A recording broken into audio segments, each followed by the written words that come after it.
50 crore 80 crore सोब गासैबो बिटिआरनि बाहेरनि गोजा। बिटिआरनि रायजो राजाफोर दङ, बिटिआरनि बेकार सेंग्राफोर दङ, एनडिबिफोर दङ, एक्स एबसुफोर दङ। बिथांमोननो जों दिनै खुसि मोनगोन। कनस्ट्राक्शना 3 कोटी 55 लाख, रिपेयारिंआ जाहैबाय 2 कोटी 80 लाख। 50 crore 80 crore सोब गासैबो बिटिआरनि बाहेरनि गोजा। बिटिआरनि रायजो राजाफोर दङ, बिटिआरनि बेकार सेंग्राफोर दङ, एनडिबिफोर दङ, एक्स एबसुफोर दङ। बिथांमोननो जों दिनै खुसि मोनगोन। कनस्ट्राक्शना 3 कोटी 55 लाख, रिपेयारिंआ जाहैबाय 2 कोटी 80 लाख। बोरै बनायगोन बेखौ? बे कारापसन नङा मा? আগৰ চৰকাৰৰ বা হাগ্ৰামা মহিলাৰ ডাঙৰীয়াৰ কথাটো হৈছে যে তেখেতসকলে পইচাবিলাক যেনেকৈ তেনেকৈ ইচ্ছামতে কৰাপশ্যন কৰিছিলে, খৰচ কৰিছিলে, য'ত নালাগে তাতেও তেখেতসকলে খৰচ কৰিছিলে আৰু সেইটোকে চৰকাৰ চলোৱা বুলি কৈছিলে। আমাৰ চৰকাৰৰ সময়ত আমি আমাৰ ফাণ্ডবিলাক আমি তেনেকৈ মিছ ইউজ কৰিব বিচৰা নাই। दिनै आं नोंथांमोननि गेजेराव मोनसे गोनां खोथाखौ आं फोरमायनो नागिरदों बर' रावनि गेजेरजों, जायखौ आं दैहाय बै गेस्ट हाउसआवहाय फुंनि समाव आं एसएमएसआव बुंबाय, नाथाय आं बर'आव बुंनो नागिरदों। नोंथांमोना नैबे लेखाखौ मोनथिखाबाय, बे लेखानि सोमोन्दै आं बुंदोंमोन। बे लेखानि उद्देश्यआनो जाबाय बे क'क्राझार डिस्ट्रिक्टनि पिनारडि 15 फाइनेन्सनि खामानि, जाय खामानिनि अर्डारा जाहैबाय 58 था खामानिखौ दिनै सासेल' कन्ट्रेक्टरनो होनाय जादों। जाय कन्ट्रेक्टरना जोंनि बिटिआरनि नङा बा बिटिसिनि नङा, बिथाङा जाहैबाय मिस्ट्रेस आसाम एजेन्सि बिलासिपारानि। बिलासिपारायाथ' जोंनि नङा। बे बिलासिपारानि नङि, बिटिआरनि नङि सासे बिलासिपारानि आउट अफ बिटिआरनि मानसिया जोंनि एसेबां माखासे 58टा खामानिखौ बोरै मोननांगौ? सोर जड़ित दङ बेजों? प्रमद बर' बिथाङा मा सार्थआव, मानि थाखाय बे खामानिखौ बिथांनो होखो? आरो नै उदालगुरिनिया 52 सासे मानसिनि एके मिस्ट्रेस आसाम एजेन्सि बिलासिपारानो 52 खामानिखौ होदों।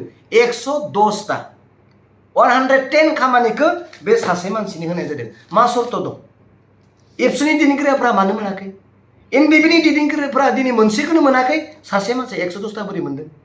एबसुनि दैदेनगिरि जायफ्रा दिनै खामानि मोननो थाखाय दिनै एसेबाबो गोसो दङ, दिनै आन्दलनखौ दोनथ'नानै जोबथ'नायनि थाखाय जिरायनानै संसार जानो थाखाय गावनि बिसि बिसायजों एसेब्लाबो मोजां न'खर, एसेबाबो मोनसे मोजां फरायनायनि परिबेस खालामनो थाखाय दिनै गोबां नाजानाय दङ खामानि मोननो, नाथाय मोनसेबो खामानिखौ मोनाखै।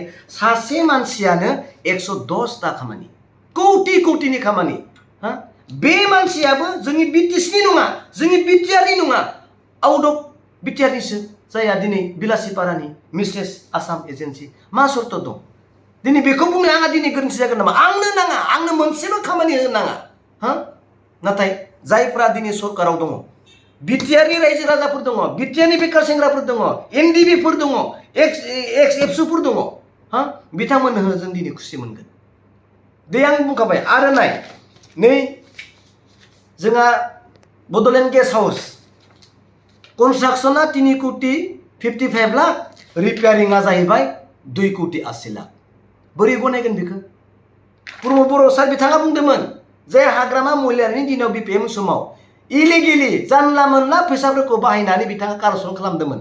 नोंथाङा बुंदों प्रमद बर' सार जे जोङो ओरैबायदि सिस्टेमाव जोङो दिनै फैसाखौ इउज खालामदों। मा 3 कोटी 55 लाखआव दिनै नोंथाङा 2 कोटी 80 लाखनि रिपेयारिं होदों। जाय रिपेयारिंनि निउसफोरा दिनै नायदों, बेयाव दिन्थिहैदों जेरै 50 लाखनि बा 30 लाखनि बारा थाङा, बेयाव दिनै 2 कोटी 80 लाख। बे कारापसन नङा मा? बे कारापसन नङा मा? मबे सिस्टेमजों खामानि? गासैबो खामानियानो बाहेरनि।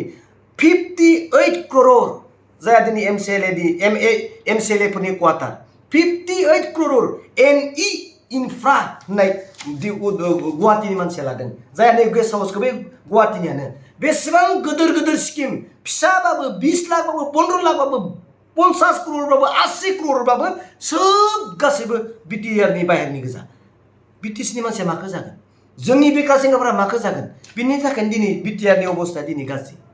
दिनै आं बेखौनो बुंदों, आं नंगौखौ बुंदों। आंनियाव लेखा दं, लेखाया माब्लाबाबो नंखाय जानो हाया। नोंथांमोना मोनगोन, आङो दिन्थिगोन अफिस नोंथांमोननो आं बेखौ फरवार्ड खालामगोन जायफोर आंनियाव नाम्बार दङ आं बारा गोबाव बुंनो सानाखै बेफोर गासैबो खामानिया बिटिआरनि बाहेरनि दै कन्ट्रेक्टरा आं दिनै नोंथांमोननि सायाव बुंबाय